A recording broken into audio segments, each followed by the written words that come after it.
أعوذ بالله من الشيطان الرجيم. بسم الله الرحمن الرحيم.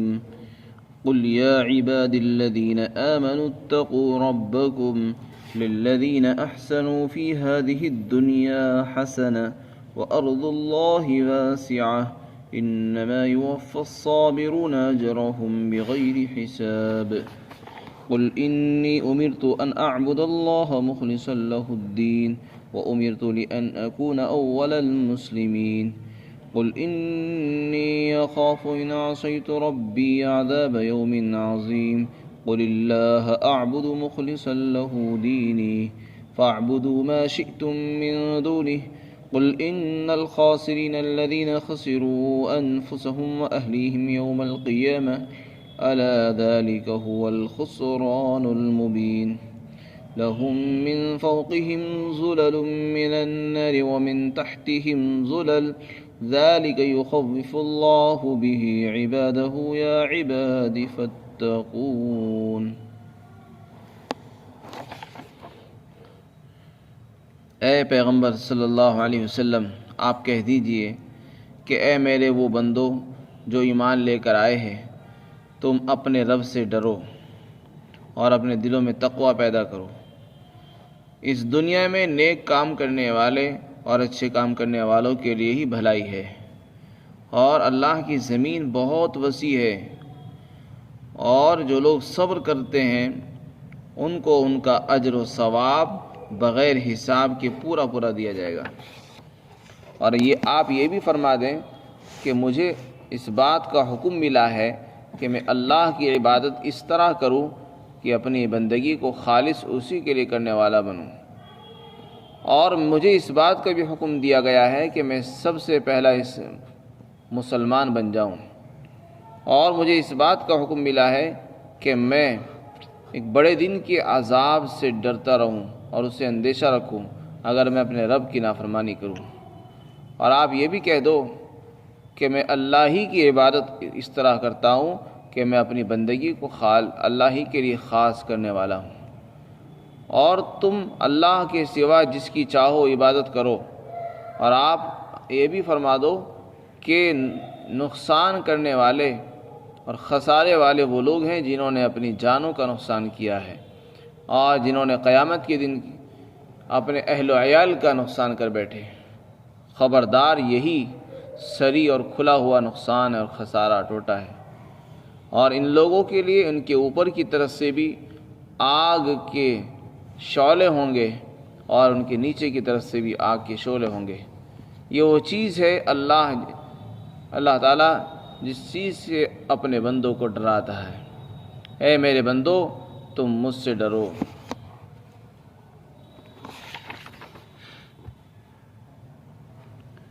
ان آیات میں اللہ تعالیٰ نے ایمان والوں کو خطاب فرمایا۔ ایمان والے کون لوگ ہیں؟ جو اللہ پر ایمان لے آئے، مسلمان ہیں، اللہ کو بھی مانتے ہیں، رسول اللہ کو بھی مانتے ہیں، قرآن کو بھی اللہ کا کلام مانتے ہیں، ان کو بھی اللہ تعالیٰ نصیحت فرماتے ہیں۔ قرآن کی نصیحتیں صرف غیر مسلمین ہی کے لیے نہیں ہیں، ایمان والوں کے لیے بھی نصیحتیں ہوتی ہیں۔ یا ایھا الذین آمنوا آمنوا، یہاں پر ایمان والوں کو اللہ نے حکم دیا کہ اے ایمان والو، اپنے ایمان پر بھروسہ کر کے مت بیٹھنا، اللہ سے ڈرتے رہنا، اپنے دلوں میں تقوی پیدا کرنا، کیونکہ تم ایمان تو لے آؤ گے، ایمان کے بعد پھر شیطان کی طرف سے محنتیں ہوں گی، کہیں ایسا نہ ہو کہ ایمان لانے کے بعد تم بہک جاؤ، بھٹک جاؤ اور گناہوں میں مبتلا ہو جاؤ۔ تو اس لیے فرمایا کہ گناہوں سے بچتے رہنا، اپنے رب سے ڈرتے رہنا، دلوں میں اللہ کا تقوی اور ڈر ہونا چاہیے جو تم کو نیک اعمال پر چلا سکے اور گناہوں سے تمہیں روک سکے۔ تو تقوی اور خدا کا ڈر وہ طاقت ہے اور وہ اسپرٹ ہے کہ جس انسان میں وہ چیز ہوتی ہے تو اس کو اعمال صالحہ پر کھڑا رکھتی ہے، گناہوں سے اسے بچا کر رکھتی ہے۔ یہاں بھی اللہ تعالیٰ ایمان والوں کو خطاب فرما رہے کہ تم اپنے دلوں میں تقوی پیدا کرو، اپنے رب سے ڈرو۔ پھر آگے ارشاد فرمایا کہ دیکھو، اس دنیا میں جو لوگ نیک کام کر رہے ہیں انہی کے لیے بھلائی ہے۔ اس کا مطلب یہ ہوا کہ جو لوگ اس دنیا میں نیک کام نہیں کرتے ہیں ان کے لیے کوئی بھلائی نہیں ہے، ان کے لیے وبال، نقصان ہے، تباہی ہے۔ اس میں یہ بھی اشارہ فرما دیا کہ جو لوگ اس دنیا میں بھلائی کرتے ہیں، نیک کام کرتے ہیں، لوگوں کی خیرخواہی کرتے ہیں، اور پھر ان کو اس کا اچھا بدلہ نہیں دیا جاتا یا سامنے والے کی طرف سے اس کا بدلہ ان کو نہیں ملتا ہے، تو وہ مایوس ہونے لگتے اور یہ سمجھتے ہیں کہ شاید اس دنیا میں نیکی کرنے کی کوئی جگہ نہیں ہے۔ اللہ رب العزت نے ارشاد فرمایا، نہیں، اس دنیا میں نیکی کرنے والوں کو ہی بھلائی ملے گی۔ وہ الگ بات ہے کہ تم کو انسانوں سے کوئی بھلائی نہ ملے۔ اللہ تعالیٰ بھلائی دینے والے ہیں، وہی اچھائیاں اور بدل دینے والا ہے۔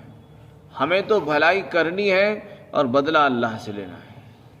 اگر ہم لوگوں کے ساتھ بھلائی کریں اور انہی سے بھلائی کی امید رکھیں گے تو ایسا تو مشکل ہے۔ بسا اوقات ہم لوگوں کے ساتھ اچھا برتاؤ کریں گے اور وہ ہمارے ساتھ غلط سلوک کریں گے تو اس سے ہم نا امید ہو جائیں گے، اور ہم اپنے نیک اعمال کو چھوڑ بیٹھیں گے، اپنے جذبات کو، نیکی کے جذبات اور خیالات کو بھی نکال دیں گے کہ نہیں، اس دنیا میں نیکی کرنا گناہ ہے۔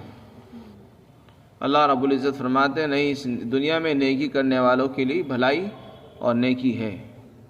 اس کے بعد اللہ رب العزت نے ارشاد فرمایا کہ دیکھو، نیکی تو کرنی ہے، نماز بھی پڑھنی ہے، لوگوں کے ساتھ اچھا سلوک بھی کرنا ہے، زکوٰۃ بھی دینی ہے، اور لوگوں کی مدد بھی کرنی ہے، لیکن اگر دین پر چلنے میں، اسلامی احکام پر چلنے میں کسی قسم کی کوئی رکاوٹ پیش آئے، مثلا آپ کسی غیر مسلمین کے، غیروں کے نرغے میں رہتے ہو، جہاں کھلم کھلا تبلیغ، کھلم کھلا اسلام پر چلنا ممنوع اور ناجائز ہے، اور اسلام پر چلنے والوں کو باعث سمجھا جاتا ہے، یا اسلام کے قوانین پر پابندیاں ہیں، یا اسلامی احکامات پر چلنے میں رکاوٹیں ڈالی جا رہی ہیں، تو فرمایا کہ تو پریشان ہونے کی ضرورت نہیں ہے، تو پریشان ہونے کی ضرورت نہیں ہے۔ اللہ کی زمین بہت بڑی ہے، کہیں اور چلے جاؤ۔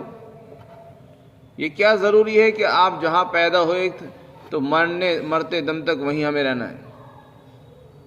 اللہ کی زمین بہت وسیع ہے، وہاں سے نکل جاؤ، اسے چھوڑ دو، کہیں اور چلے جاؤ، اور نیت صرف اللہ کے لیے ہو۔ نیت یہ ہو کہ میں اللہ کے دین پر چلنا چاہتا ہوں، میرے لیے یہاں دشواری ہے، نماز پڑھنے میں دشواری ہے، نماز نہیں پڑھ سکتا، اور اللہ کا نام لینا گناہ ہے یہاں پر رہتے ہوئے، اس لیے میں اپنا ملک چھوڑ رہا ہوں یا اپنا شہر چھوڑ رہا ہوں، دوسرے علاقے میں جا رہا ہوں۔ تو فرمایا وہاں اس کو چھوڑ دو، کہیں اور چلے جاؤ۔ لیکن جب انسان اپنے وطن چھوڑنا چاہتا ہے تو اس وطن کی محبت، گھر والوں کی محبت، خاندان کی محبتیں اس کو روکتی ہیں، اس کے پاؤں میں بیڑیاں ڈال دیتی ہیں اور اس کو رکاوٹ بن جاتی ہے، اور وہ بیچارہ مجبور ہو کر وہیں رہتا ہے، دین پر بھی نہیں چلتا ہے اور وطن بھی نہیں چھوڑتا ہے۔ تو اللہ تعالیٰ فرماتے نہیں، جب دین پر چلنا مشکل ہو جائے تو ایسی جگہ کو چھوڑ دو اور اللہ کے لیے نکل جاؤ۔ پھر یہ مت دیکھو کہ مجھے ٹھکانہ ملے گا یا نہیں ملے گا۔ وطن کی محبت غالب نہیں آنی چاہیے، دین کی محبت غالب ہونی چاہیے۔ اگر وطن کی محبت کی وجہ سے تم نے وطن کو نہیں چھوڑا اور دین کی محبت تمہارے دلوں میں کم ہے، دین کو چھوڑ دیا ہے، تو اس پر اللہ کی طرف سے پکڑ ہوگی، اور اللہ تعالیٰ کہیں گے کہ تمہیں کیا مجبوری تھی کہ تم وہیں رہے، اس محلے اور اس شہر اور اس وطن کو تم نے کیوں نہیں چھوڑا؟ اور رہا معاملہ باہر جانے کا کہ ایک دم سے کاروبار کیسے ملے گا، گھر کیسے مل جائے گا، تو اللہ نے وعدہ فرمایا جو آدمی اللہ کے راستے میں اللہ کے لیے ہجرت کرتا ہے، اپنے وطن کو چھوڑتا ہے، تو اللہ اس کے لیے بہت کشادگی پیدا فرما دیتے ہیں۔ وَمَن يُهَاجِرْ فِي سَبِيلِ اللَّهِ يَجِدْ فِي الْأَرْضِ مُرَاغَمًا كَثِيرًا وَسَعًا، جو اللہ کے راستے میں اپنا مکان چھوڑ دیتا ہے، اپنا وطن چھوڑ بیٹھتا ہے اور آگے چلتا ہے، تو اللہ تعالیٰ اس کے لیے کشادگی پیدا فرماتے ہیں۔ تو فرمایا وہ اپنے لیے بہت زیادہ کشادگی پائے گا۔ چنانچہ حضرات صحابہ کرام مکہ کو چھوڑ کر مدینہ آئے، سب کچھ چھوڑ دیا، رشتہ داروں کو بھی چھوڑا، گھر والوں کو بھی چھوڑا، کسی نے بیٹے کو چھوڑ دیا، کسی نے باپ کو چھوڑ دیا، کسی نے ماں کو چھوڑ دیا۔ اگر وہ چاہتے تو وہ بھی ماں کی محبت میں، باپ کی محبت میں وہیں رہتے، لیکن دین پر نہیں چل سکتے تھے۔ دین کی جو قربانیاں اور محنتیں انہوں نے کی اور آج جو دین ہم تک پہنچا ہے، اگر وہ قربانیاں نہ دیتے تو شاید یہ دین ہم تک نہ پہنچتا۔ تو دین تو قربانیوں سے پھیلتا ہے، اس کے لیے وطنوں کو چھوڑنا پڑتا ہے، ایک علاقے کو چھوڑ کر دوسرے علاقے میں جانا پڑتا ہے۔ تو صحابہ کرام نے وطن چھوڑا تو کیا وہ بھوکے مر گئے؟ ایک مثال بھی ایسی نہیں ملتی کہ جو مکہ سے چلے اور مدینہ پہنچے اور بھوکے مر گئے۔ اللہ نے ان کو وہاں سے بہتر ٹھکانہ دیا، اچھا کھانا دیا، اچھا مکان دیا، کاروبار بھی ہوا، حلال کمایا اور آگے بڑھے۔ وہ عزتیں ملی، کچھ دن ان کو دشواریاں ضرور آئی ہیں، لیکن فتح خیبر کے بعد اللہ نے ان کو اتنا مالدار کر دیا تھا کہ ان کو ضرورت ہی نہیں تھی۔ شروع میں تنگ دستی رہی ہے، لیکن بعد میں حالات ٹھیک ہو گئے۔ تو شروع میں آزمائشیں ہوتی ہیں، اس لیے فرمایا کہ جو لوگ صبر کریں گے ان کو پورا بدلہ دیا جائے گا۔ یہ بھی بہت بڑے صبر کی بات ہے کہ اپنا وطن چھوڑ کر کہیں اور جائیں گے ہم۔ اسی طرح جو لوگ نیک عمل کرتے ہیں اور نیک عمل کو مسلسل کرتے رہتے ہیں، تو یہ مسلسل کرنا یہ بھی صبر کو چاہتا ہے، بغیر صبر کے یہ بھی نہیں ہو سکتا، ورنہ کسی انسان کا دل نہیں چاہتا کہ میں روزانہ نماز پڑھوں۔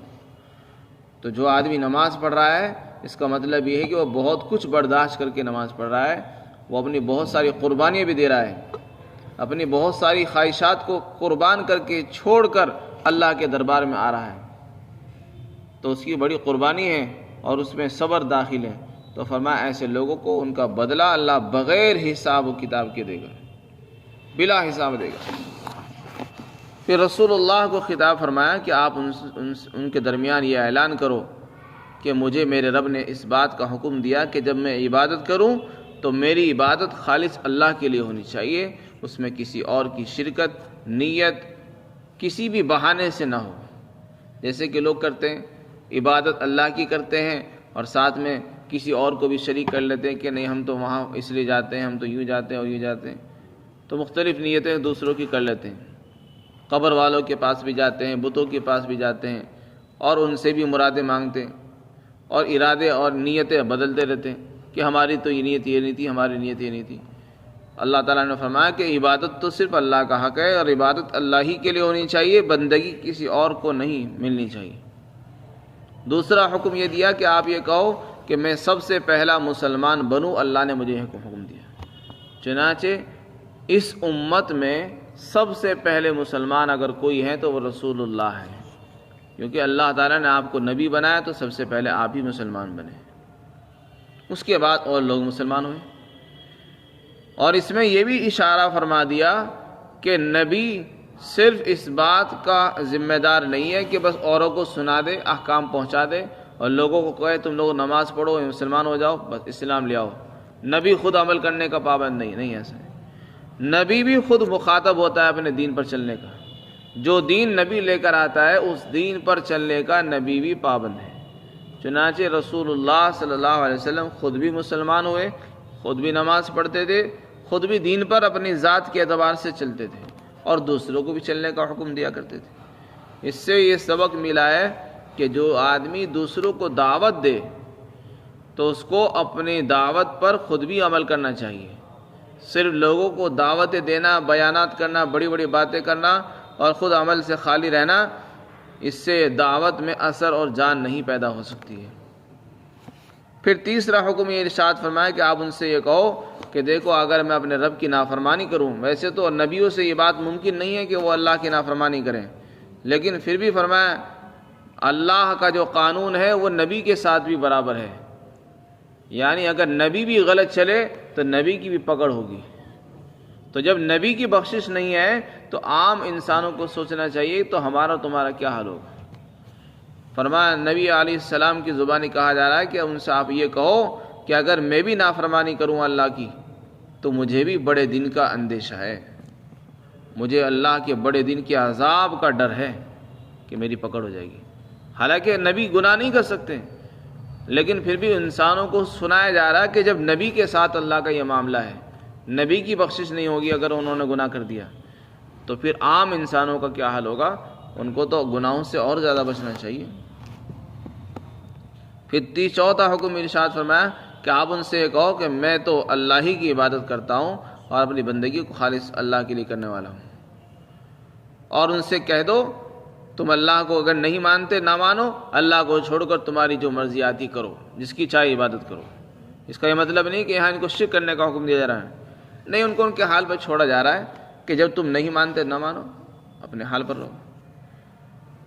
لیکن یہ بات یاد رکھنا، تم یہ جو کر رہے ہو رسول اللہ اور اپنے وقت کے نبی کی بات کو ٹھکرا کر جو شرک اختیار کر رہے ہو، یہ اپنی جان اور اپنے مال کو خسارے میں ڈال رہے ہو، اپنے اہل و عیال کو، بیوی بچوں کو، اپنے خاندان کو تباہی میں جھونک رہے ہو، جہنم کا ایندھن بنا رہے ہو، اور یہ بڑی تباہی، خسارہ، نقصان ہے۔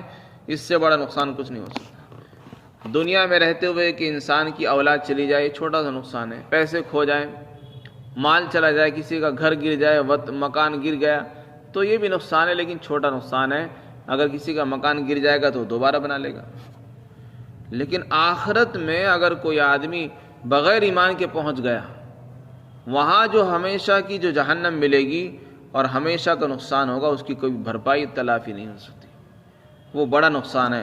اس لیے فرمایا کہ دیکھو اگر تم ایسا کرو گے تو جو خسارے والے لوگ ہیں وہ لوگ ہیں جنہوں نے اپنی جانوں کا بھی نقصان کیا اور اپنے گھر والوں کا بھی نقصان کیا قیامت کے دن، اور یہی بڑا نقصان ہے، کھلا نقصان یہی ہے۔ اور آگے فرمایا کہ ان کے اوپر سے بھی عذاب ہوگا، نیچے سے بھی عذاب ہوگا، نیچے سے آگ کے بستر ہوں گے، اوپر سے آگ کے سائبان ہوں گے، اوپر بھی آگ کے شعلے، نیچے بھی آگ کے شعلے ہوں گے۔ اللہ تعالیٰ اسی چیز سے اپنے بندوں کو ڈرا رہا ہے، بار بار جو اللہ تعالیٰ اپنے بندوں کو کہہ رہا ہے کہ مجھ سے ڈرو، تقوی اختیار کرو، وہ یہی چیز ہے کہ میری نافرمانی سے بچتے رہو، ورنہ عذاب سخت ترین عذاب ہے۔ اللہ اسی سے بندوں کو ڈرا رہا ہے، کہہ رہا ہے کہ میرے بندو مجھ سے ڈرتے رہو، تقوی اختیار کرو۔ اللہ تعالیٰ ہم سب کو متقی بنائے اور گناہوں سے بچنے کی توفیق عطا فرمائے۔